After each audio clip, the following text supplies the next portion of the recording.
علماء کرام بیان کرتے ہیں ان اللہ و ملائکتہ یصلون علی النبی یا ایھا الذین آمنوا صلوا علیہ وسلموا تسلیما۔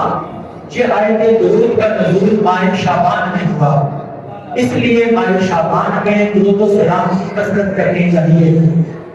جب ہم درود و سلام پڑھتے ہیں آقا علیہ السلام کی بارگاہ کی معرفت نصیب ہوتی ہے، آقا علیہ السلام کی ذات کے ساتھ محبت پیدا ہوتی ہے۔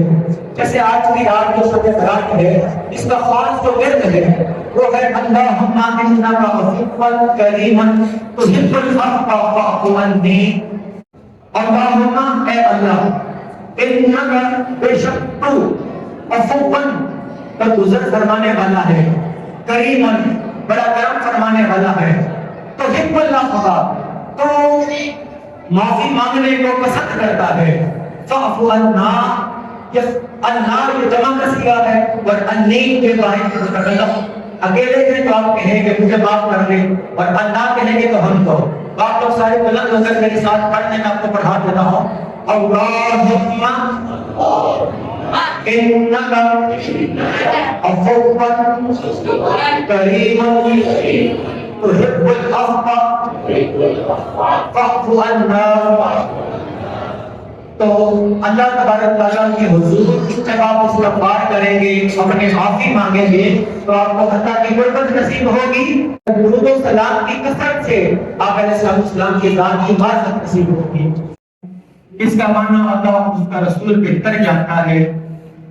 حضور داتا بن بخش علی حجویری رحمۃ اللہ علیہ کے جو مرشد ہیں امام ابو القاسم القشیری رحمۃ اللہ علیہ، وہ رسالہ قشیریہ جو تصوف کی کتاب ہے اس میں بیان کرتے ہیں کہ ہاں کی قسم ہے، آگے ہے نا بل کتاب المبین، روشن کتاب کی قسم، تو یہ جو ہاں ہے یہ بھی قسمیہ ہے اور میم بھی قسمیہ ہے۔ ہاں سے مطلب ہے اللہ تبارک تعالیٰ فرما رہے ہیں کہ مجھے قسم ہے اس حق کی جو میرا بندوں پر ہے، حقوق ہوتے ہیں نا، تو اللہ پاک فرما رہے ہیں کہ مجھے اپنے اس حق کی قسم جو میرا حق بندوں پر ہے، اور میم اشارہ ہے محبت کی طرف، فرمایا کہ مجھے قسم ہے اس محبت کی جو میں اپنے بندوں سے کرتا ہوں۔ فرمایا والکتاب المبین، قسم ہے اس روشن کتاب کی، انا انزلناہ، بے شک ہم نے اس قرآن کو نازل فرمایا ہے۔ یہ جو انا کا کلمہ ہے اس سے مراد ہوتا ہے بے شک، یقیناً، اس میں شکوک و شبہات کی کوئی بات نہیں ہے۔ لوگ تانا دیتے تھے اور کہتے تھے، الزام لگاتے تھے کہ اس نبی پر کوئی قرآن اللہ تبارک تعالیٰ کی طرف سے نازل نہیں ہوا، یہ جب جاتا ہے ہمارے ہرا میں تو وہاں سے لکھ کے لے کر آ جاتا ہے۔ اللہ تبارک تعالیٰ نے فرمایا کہ یہ کلام جو قرآن ہے یہ کسی انسان کا لکھا ہوا نہیں ہے، نہ کسی جن کا لکھا ہوا ہے، یا کسی فرد واحد کا لکھا ہوا نہیں ہے، اور نہ جو اہل دانش لوگ ہیں انہوں نے اجتماعی طور پر کوئی بورڈ بنا کر، کوئی انجمن بنا کر ان کا اجتماعی طور پر کوئی تحریر کرتا مسودہ نہیں ہے، بلکہ انا انزلناہ، بے شک ہم نے اسے نازل کیا ہے۔ اور پہلے قسم کیا تھی؟ والکتاب المبین، قسم ہے اس روشن کتاب کی، انا انزلناہ، ہم نے اسے نازل کیا۔ تو باری تعالیٰ یہ تو پتہ چل گیا کہ تو نے قرآن کو نازل فرمایا، کب نازل فرمایا؟ فرمایا لیلۃ مبارکۃ، ہم نے اسے بابرکت رات میں نازل فرمایا ہے۔ آپ کے ذہن میں ایک سوال آئے گا کہ آج ہم شب برات کی رات بیٹھے ہیں اور سورہ دخان کے اندر فرمایا قرآن مجید کی نسبت انا انزلناہ فی لیلۃ مبارکہ، ہم نے اسے بابرکت رات میں نازل فرمایا ہے، اور سورہ قدر کے اندر اللہ تبارک تعالیٰ نے فرمایا انا انزلناہ فی لیلۃ القدر، کہ بے شک ہم نے اس قرآن کو لیلۃ القدر میں نازل فرمایا۔ تو یہ دو الگ باتیں ہو گئی نا، کہ قرآن مجید کا نزول لیلۃ القدر کی رات ہوا، جب قرآن مجید کا نزول لیلۃ مبارکہ، برکت والی رات آج نازل ہوا۔ چونکہ ایک حضرت اکرمہ رضی اللہ تعالیٰ عنہ کی روایت کے مطابق یہ لیلۃ مبارکہ سے مراد شب برات کی رات ہے۔ اب اس میں ہم تطبیق پیدا کرتے ہیں کہ تطبیق کیا ہے۔ اللہ تبارک تعالیٰ نے قرآن مجید لوح محفوظ سے جب یک بارگی کے ساتھ پورے کا پورا قرآن مجید لوح محفوظ سے بیت العزت پر اتارا، وہ رات لیلۃ القدر کی رات تھی۔ اور جب اللہ تبارک تعالیٰ نے بیت العزت سے آسمان دنیا پر جبرائیل علیہ السلام کو 1 سال کا جو قرآن مجید نازل فرمانا تھا، جو حصہ آقا علیہ السلام کے قلب اطہر پر جو نازل کرنا تھا، جبرائیل علیہ السلام کے ہینڈ اوور کیا، ان کے حوالے کیا 15 شعبان کی رات کی، جسے شب برات کہتے ہیں۔ تو قرآن مجید کا جو نزول ہوا 1 سال کا، اور جو لوگوں کی تقریریں ہیں، آج علامہ شہزاد قادری صاحب آگے بیان کریں گے، آپ کو معلوم ہوگا کہ آج وہ رات ہے جب اللہ تبارک تعالیٰ انفرادی طور پر ہر بندے کا رزق کتنا دینا ہے، کس کو موت دینی ہے، کس کو بیٹا عطا کرنا ہے، کس کو بیٹیاں عطا کرتی ہیں، کس کو کون سی نعمت عطا کرنی ہے، یہ جو ساری تقدیر مقدر کے فیصلے جو 1 سال کے ہوتے ہیں، اللہ تبارک تعالیٰ کس رات فرشتوں کے حوالے کر دیتے ہیں۔ اور جو آقا علیہ السلام کے قلب اطہر پر جو قرآن مجید کا جو حصہ 1 سال کا نازل ہونا تھا، وہ جبرائیل علیہ السلام کے حوالے کر دیا جاتا تھا۔ تو یہاں سے پتہ چل گیا کہ لیلۃ القدر کی رات قرآن مجید یک بارگی کے ساتھ لوح محفوظ سے بیت العزت پر اترا، اور بیت العزت سے آسمان دنیا پر 1 سال کا جو حصہ جبرائیل علیہ السلام کے حوالے کیا، وہ رات شب برات تھی۔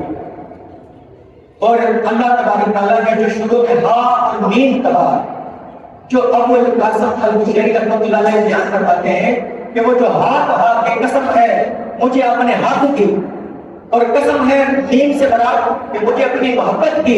اب یہاں جا کے تو بات ختم کریں گے۔ انہوں نے کہا کہ 1 سال کی فائل اللہ تبارک تعالیٰ فرشتوں کے حوالے کر دیتے ہیں۔ ہر بندے کی فائل فرشتوں کے حوالے کر دینا یہ حق تھا۔ یہ کیا ہے بولے؟ یہ اللہ تبارک تعالیٰ نے حق کی صورت میں ہر بندے کی فائل 1 سال کے اندر کیا ہونا ہے وہ مقدر ملائکہ کے حوالے کر دیا جاتا ہے۔ یہ حق ہے۔ اور ساتھ خالی ہاتھ تو نہیں کہا، ساتھ میم بھی کہا۔ تو ہاں میم، ہاں سے مطلب حق یہ ہے کہ فائل کہا تھی، اور میم سے مطلب محبت ہے۔ محبت یہ تھی کہ نبی پاک صلی اللہ علیہ وسلم کے ذریعے امت کو خبر بھی دے دی کہ آج جو بندہ رات کو جا کر عبادت کر لے گا، استغفار کر لے گا، مجھے اپنے گزشتہ گناہ کی معافیاں مانگ لے گا۔ یہ ہوئی کہ میں نے امت کو بتا کر عبادت کے لیے ان کو جگا بھی دیا ہے کہ آج کوئی شخص عبادت کرے گا، استغفار کرے گا، تو مقدر کا میں مالک ہوں، اس کا مقدر درست کر۔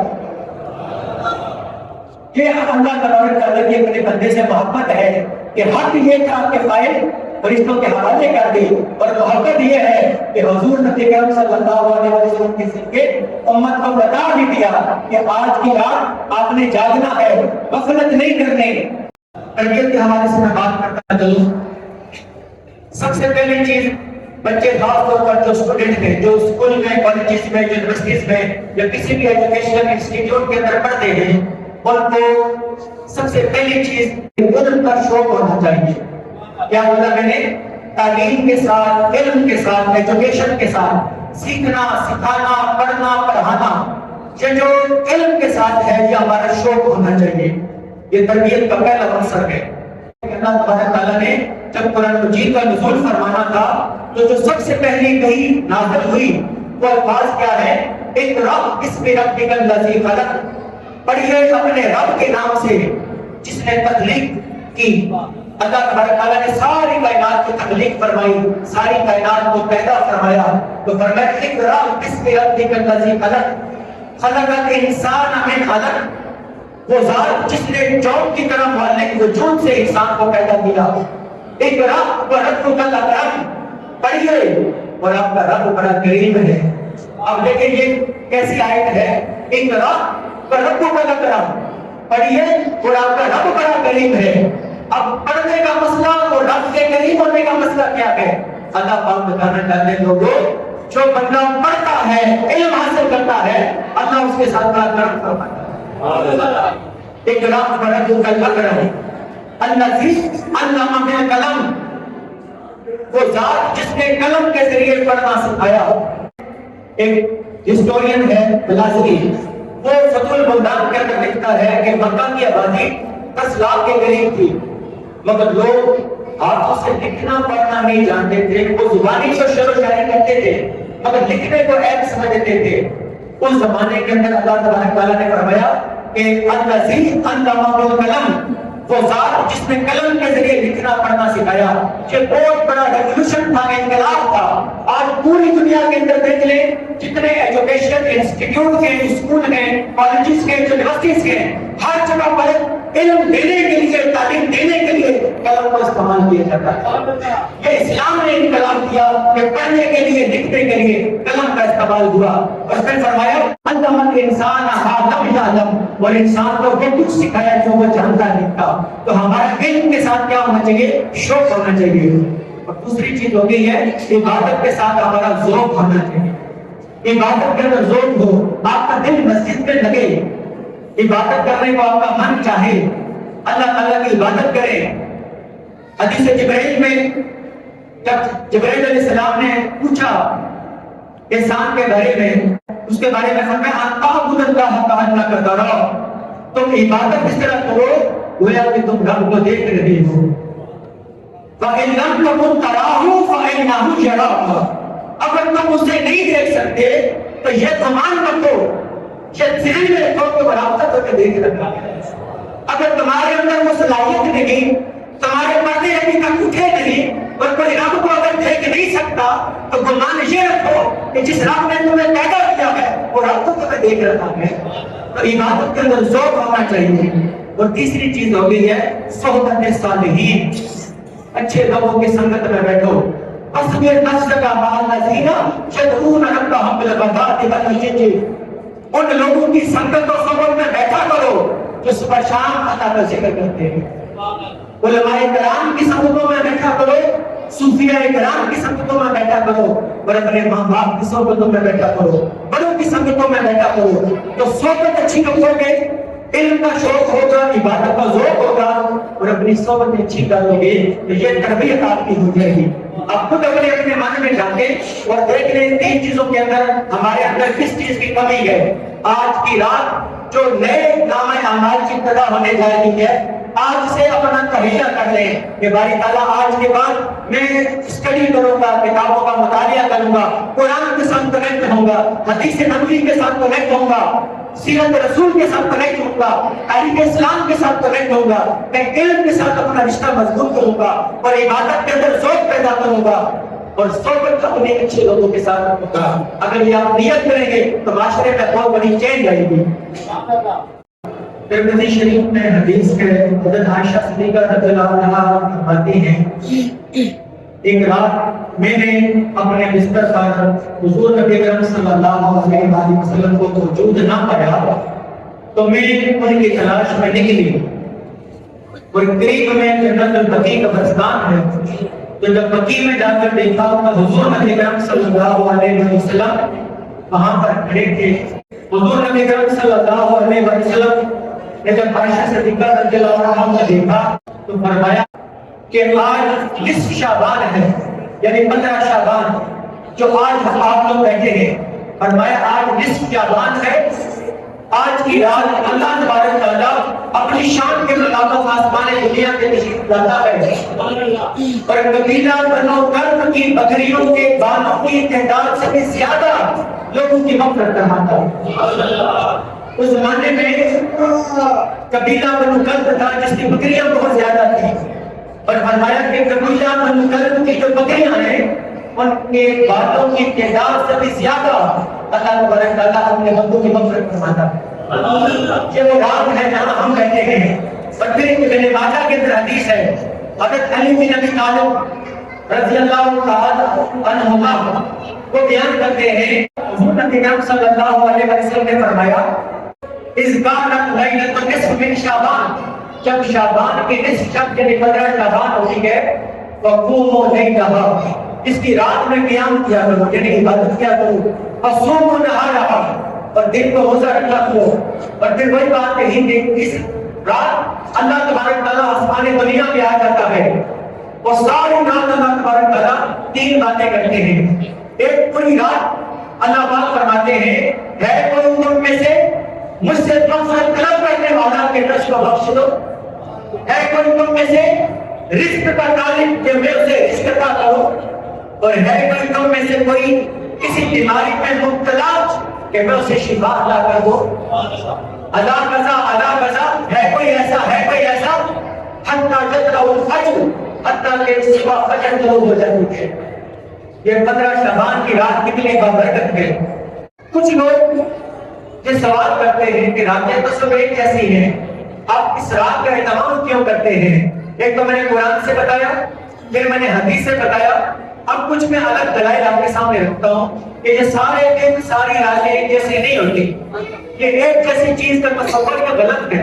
آپ کو میں تھوڑی چیزیں بتاتا ہوں۔ رات کے بارے میں کیا کہا؟ اِنَّا أَنزَلْنَاهُ فِي لَيْلَةٍ مُبَارَكَةٍ۔ یہ جو رات برکت والی رات میں ہم نے قرآن نازل فرمایا، تو راتیں تو ساری ہیں، مگر اللہ تبارک تعالیٰ نے ہر رات کو برکت والا نہیں کہا، ہر رات کو لیلۃ القدر بھی نہیں کہا۔ اللہ تبارک تعالیٰ نے درختوں کو بھی بنایا ہے، مگر قرآن مجید میں فرمایا والتین والزیتون، اللہ تبارک تعالیٰ نے پھلوں کو بھی بنایا، لیکن کس کی قسم کھائی؟ والتین والزیتون، انجیر کی قسم اور زیتون کی قسم۔ اور ایک مقام پر فرمایا شجرۃ مبارکۃ زیتونۃ لا شرقیۃ ولا غربیہ، زیتون کے درخت کو کہا کہ یہ مبارک پھل ہے۔ باری تعالیٰ یہ مبارک پھل کیسا ہو گیا؟ اور پھر فرمایا تین قسم ہے زیتون کی، باری تعالیٰ زیتون کی قسمیں کیوں کھاتا ہے اور زیتون کا برکت کیسے ہو گیا؟ فرمایا کہ میرے محبوب انبیاء کرام کی غذا ہے۔ انبیاء کرام کثرت کے ساتھ شام کی سرزمین پر آئے، عراق کی سرزمین پر آئے، عراق میں شام کی سرزمین پر کثرت کے ساتھ زیتون اور انجیر پایا جاتا ہے۔ تو یہاں سے پتہ چلا کہ زیتون کو نسبت کس کے ساتھ ہوگی؟ بولے انبیاء کرام کے ساتھ۔ زیتون کو انبیاء کرام کے ساتھ نسبت ہو گئی، تو اللہ پاک نے فرمایا شجرۃ مبارکۃ زیتونۃ، یہ جو زیتون کا درخت ہے یہ بابرکت ہوا۔ تو جب نبی کی خوراک زیتون ہوتا ہے تو درخت مبارک ہو جاتا ہے، تو جب کسی نبی کی نسبت سے درخت مبارک ہو گیا تو اس نبی کی اپنی برکتوں کا عالم کیا ہوگا؟ نبی کی اپنی برکتوں کا عالم کیا ہوگا؟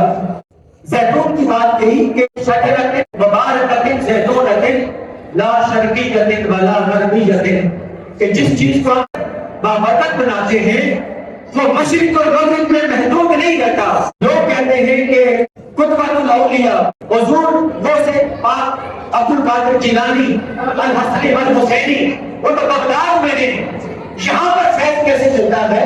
آپ یہاں غوث اعظم کی بات کرتے ہیں، وہ تو بغداد میں ہیں، تو فیض یہاں کیسے پہنچتا ہے؟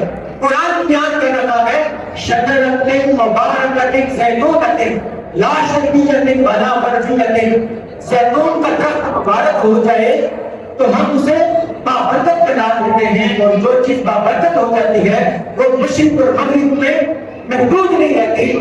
تو یہاں سے پتہ چلا کہ جب اللہ کا بندہ بابرکت ہو جاتا ہے تو مشرق میں بیٹھا ہو تو مغرب کو فیض دیتا ہے، اور مغرب میں بیٹھا ہو تو مشرق کو فیض دیتا ہے۔ حضرت حسان بن ثابت رضی اللہ تعالیٰ عنہ بیان کرتے ہیں وَأَحْسَنَ مِنْكَ لَمْ تَرَ قَطُّ عَيْنِي وَأَجْمَلُ مِنْكَ لَمْ تَلِدْ نِسَاءُ خُلِقْتَ مُبَرَّأً مِنْ كُلِّ عَيْبٍ كَأَنَّكَ قَدْ خُلِقْتَ كَمَا تَشَاءُ۔ اور کسی شاعر نے کہا کہ سر سے لے کر قوم تک تنویر ہی تنویر ہے، اور گفتگو سرکار کی مراد کی تفسیر ہے، اور سوچتی تو ہوگی دنیا مصطفیٰ کو دیکھ کر کہ وہ مصور کیسا ہوگا جس کی یہ تصویر ہے۔